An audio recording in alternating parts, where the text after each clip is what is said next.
I'm going to have a little inbox preview of this Zvezda model kit here, which is the T-14 Armata, and it's 1/35th scale.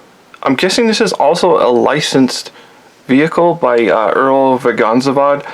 You can see right here they've actually put their logo, which is kind of neat. It's kind of different. I thought I would make this video right now because the Armata is scheduled to come into online anyways in the second half of this year. So I figured I'd do a video here on it. This is the only Armata kit I have. There are several others. Tacom Panda Models makes one, which looks like a really nice one, and Trumpeter does one, and I believe that's it for now.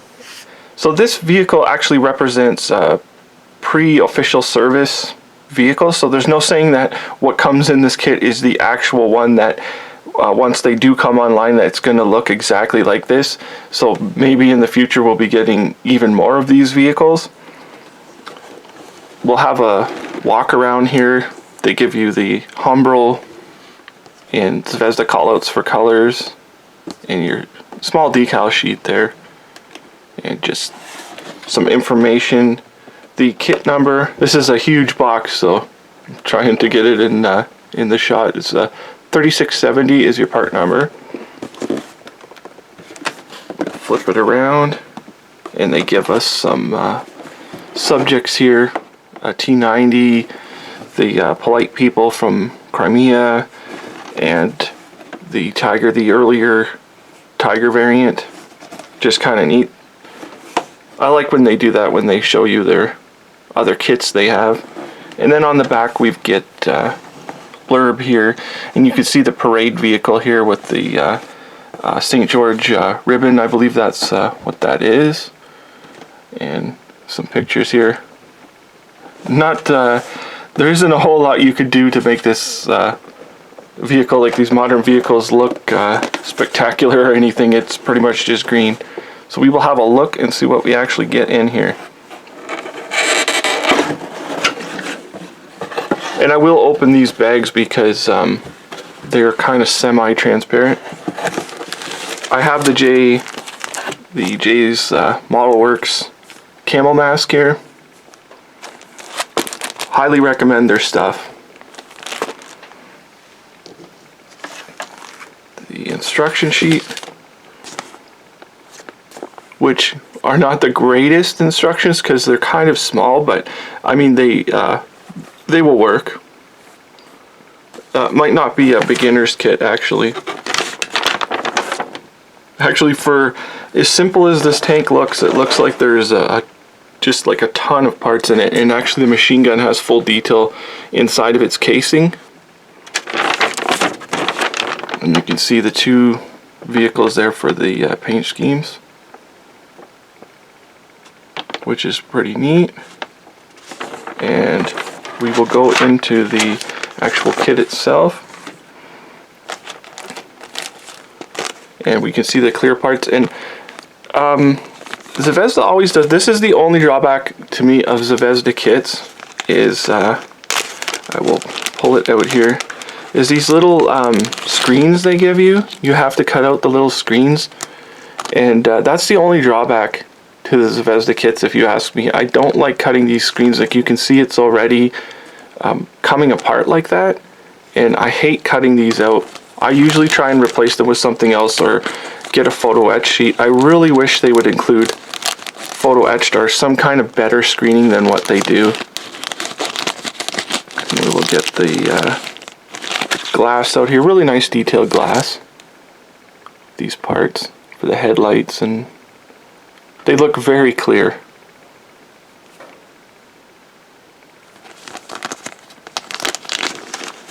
And the decal sheet, we'll just pull the decal sheet out. It's not going to be anything special, but Zvezda decals are actually very nice.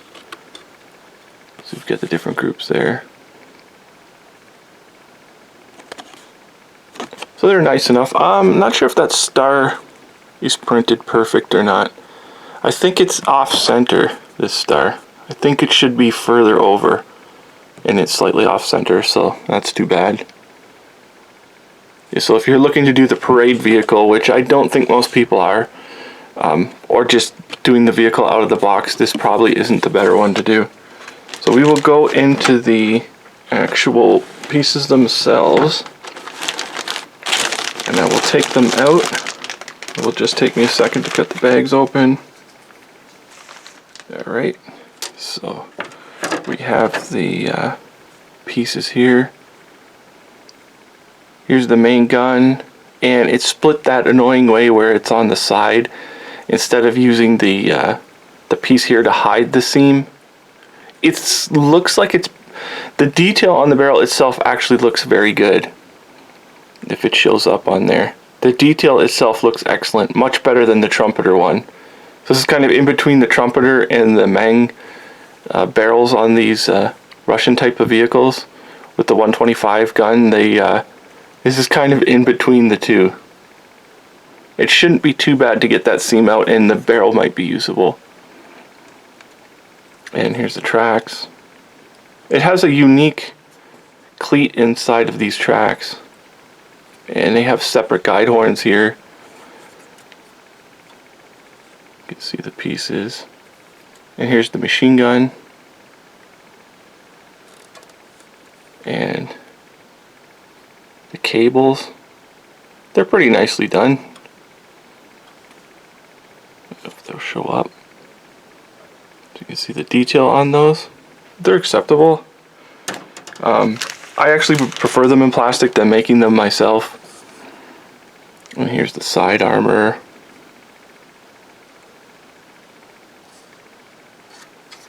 And more bar armor.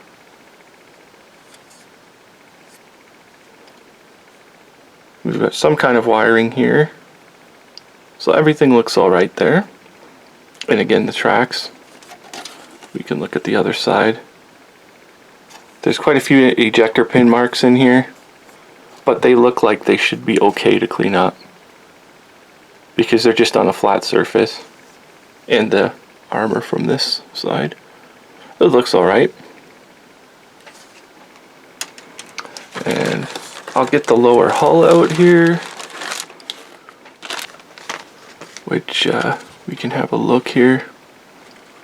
It's quite a large hull, and there's quite a bit of detail on the front here. And the sides and the suspension, very detailed. You can see the various things in there. I don't know how much you'll see once the vehicle is built on this side. The lower is very interesting. They've left the center section open like this. I should go into the instructions maybe when I'm done showing the parts to see what the reason is that this piece here comes out. And so it looks alright. It looks semi-detailed, I would guess. Of course, on a vehicle like the Armata, I'm not sure how much pictures and information we actually have yet on it. So I will get the others out here. With the upper hull, you can see very nice fine details in, you can see some little tiny bolt head details on here. Very nice. You can see all around here. And the actual way that these, I'm not sure what these are. These are like the bolts that you push in and turn, the way they lock, but you can see they're highly detailed on this.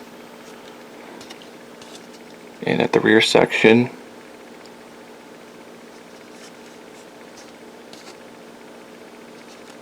it's a very highly detailed upper hull.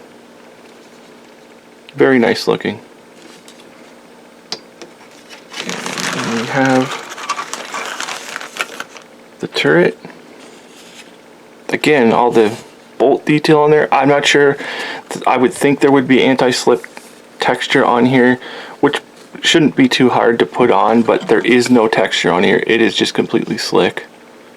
And those weird bolts, you can see the detail on there. Looks like a really nice job. And again, I can't say about the texture. And also, if this is based off a prototype vehicle, it may not have had it at the time, and that's what they're basing this off of. The production vehicles that come online this year could be actually significantly different, because sometimes they change things through their production. Just like with the T90 kits, you notice they have like 2011 production, 2013, 2017, you know, to 2021 production. So they do change over time. But I wouldn't discourage people from getting this kit. This is super fine detail in here. I'm not sure why it's like that, but it's super fine. You can see here. I'm guessing this is like some kind of a mesh that they're trying to replicate there, but it's super fine. I really like that. That's neat. And then we have the couple more sprues here. We have the guide horns here. I like that they've done it like this because they're link and length tracks, so there's no complaints here. The little separate cleats, like the way they should be done, not like the Tiger model kit, how they have them molded into the rear. Nice, they've done that. And I think this is the active defense system here. I'm not sure if it's smoke launchers or active defense, but they look very nicely detailed. And then some of your ropes, I guess you will be making. And more of those. So everything looks really good. And we've got one more sprue, which is just your running gear or your wheels and your tracks. Alright, so yeah, I'm assuming these are the smoke launchers and the other is the active defense system. I'm not positive though. And here's your very nicely detailed, heavily detailed tracks. They show up there. And your sprockets here. And the wheels. There's no ribbing on the wheels, but I don't know, again, I don't know this vehicle if it has ribbing or not on the wheels. And then there's like a seam line that goes through them. And no detail on the inside of the wheels, perfectly fine. But you can see some of the injector pin markings that will have to be cleaned up on the inside. Not a problem. So this kit looks highly detailed. It looks excellent. I'm not sure right now if the because this at one time this was probably your cheapest option for the Armata, but it's the one I picked because I've seen comparisons and it looked like it had the most it was the most accurate one. I'm just gonna look through the instructions to see why that belly plate was so it is just a plate that they've cut out in the belly, which is kind of weird why they would do something like that. Doesn't really make much sense to just have a flat piece like that. But anyways, this is a highly recommended kit. If you can find it, this is there's nothing wrong with this. I think it should stack up with the other ones. And yeah, so this is the Zvezda T-14 Armata, and the kit number is 3670. So thank you for watching.